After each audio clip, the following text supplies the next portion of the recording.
여러분 반갑습니다. 오늘은 넷째 날 4월 20일 수요일입니다. 언약 첫 번째 제목으로 우리 오늘 아침 말씀 연구를 함께 하도록 하겠습니다. 다 함께 기도하고 시작하겠습니다. 감사하신 아버지 하나님, 말씀으로 오늘 하루를 또 시작하게 인도하시는 은혜를 감사드립니다.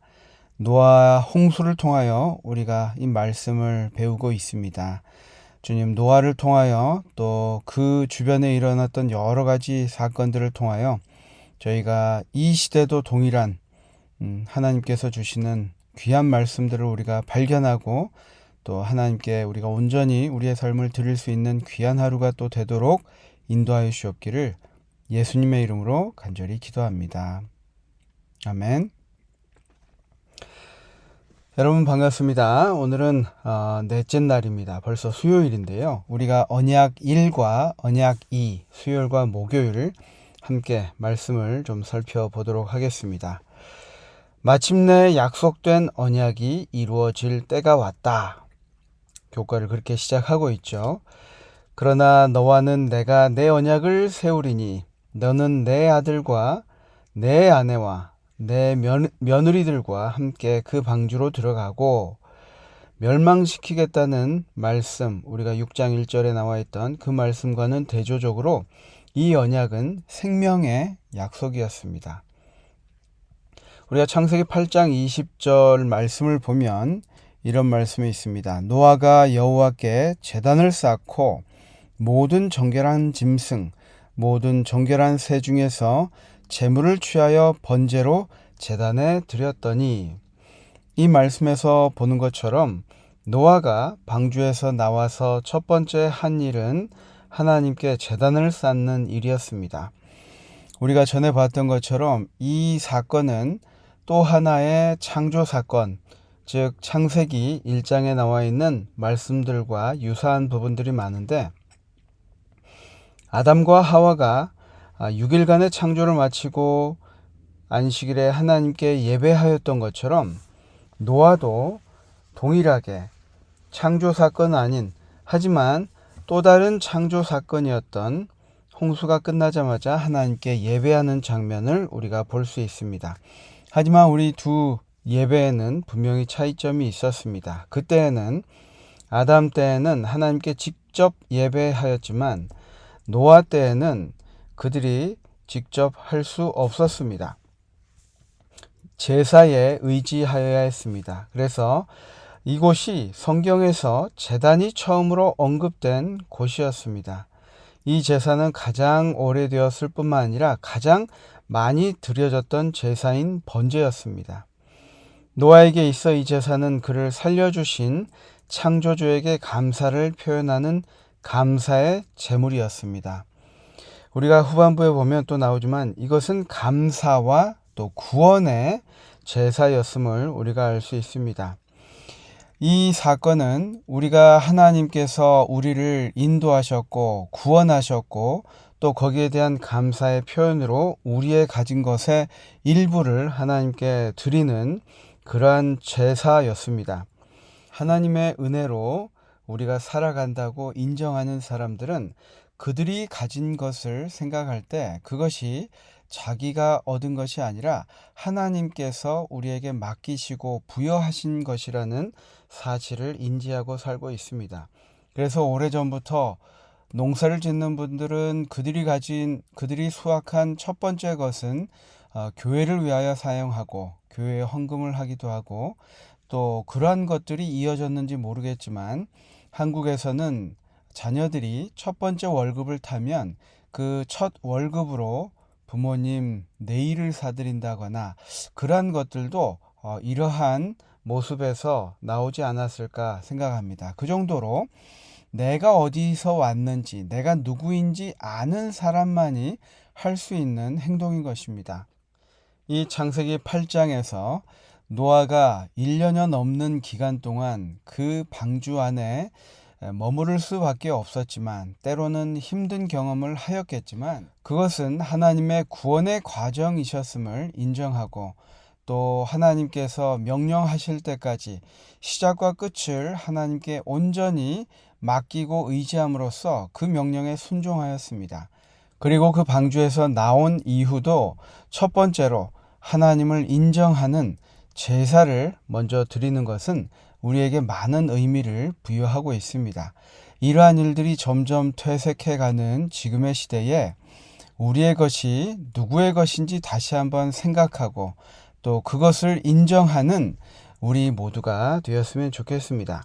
특별히 9장 2절과 4절 말씀을 보라고 교과 공부에선 이야기를 하고 있는데요. 제가 읽어드리면 땅의 모든 짐승과 공중의 모든 새와 땅에 기는 모든 것과 바다의 모든 물고기가 너희를 두려워하며 너희를 무서워하리니 이것들은 너희의 손에 붙였음이니라.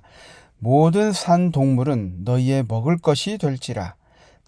채소같이 내가 이것을 다 너희에게 주노라. 그러나 고기를 그 생명되는 핏째 먹지 말 것이니라. 어쩔 수 없이 홍수의 영향으로 인해 예전처럼 식물로 된 음식을 쉽게 구할 수가 없었기 때문에 하나님께서는 사람에게 육식을 허락하셨습니다.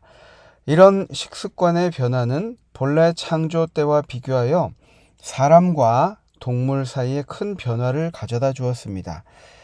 2절에서 말씀하신 것처럼 모든 물고기가 바다의 모든 물고기, 새와 땅에 기는 모든 것, 모든 짐승이 너희를 두려워하겠다라고 말씀한 것이 그 표현입니다.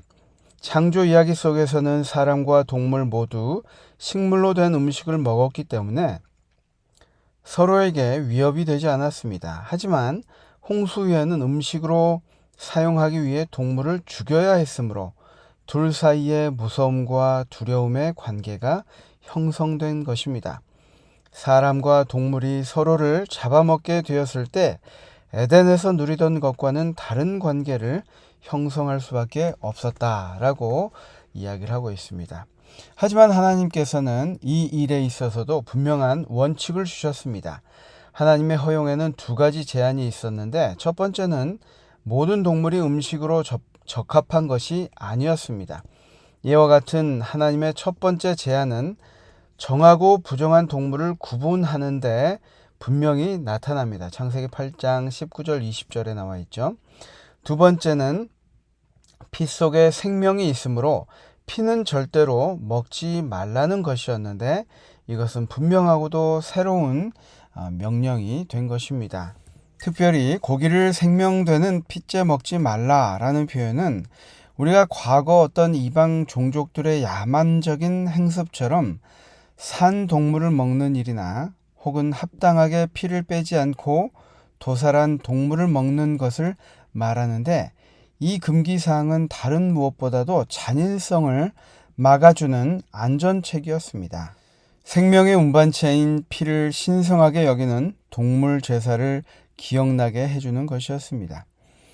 미신적인 신앙에 빠져 희생물이 되기 쉬운 인간이 동물의 생명의 운반체인 그 액체를 취함으로 자기 자신의 생명이 강해지거나 연장될 수 있을 것이라고 생각할 것을 하나님은 미리 보셨다라고 우리 주석에는 이야기를 하고 있는데요.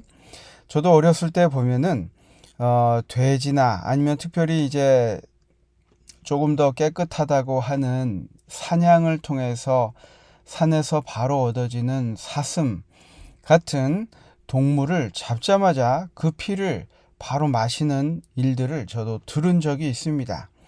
분명히 그것은 하나님께서 금하신 것입니다. 왜냐하면 그 액체를 취함으로 자기의 생명력이 강해지거나 연장될 수 있을 것이라고 생각했던 이 인간의 죄된 본성을 하나님께서 아셨기 때문입니다.